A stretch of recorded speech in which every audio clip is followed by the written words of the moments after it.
May isa nag-comment, allow po ba ang may tattoo dito sa Czech o sa ibang part ng Europe? Sa totoo lang, allow po. Kung mapapansin nyo dito sa sa Czech, halos walang, bihira lang yung walang tattoo. As in na mga pababae, lalaki, bata, halos may tattoo.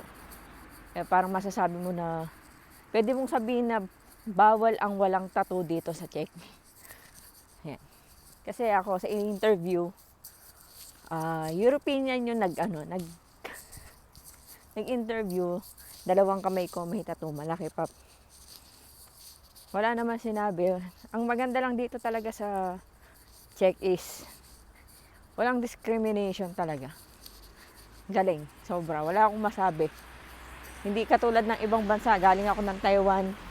Dahil sobrang liit pa yan, bawal ang may tattoo. Pero pagdating ng Taiwan, halos nagpapatattoo na. Pero once na nag-apply ka sa Pinas, yun talaga yung pinakabawal. Thank you.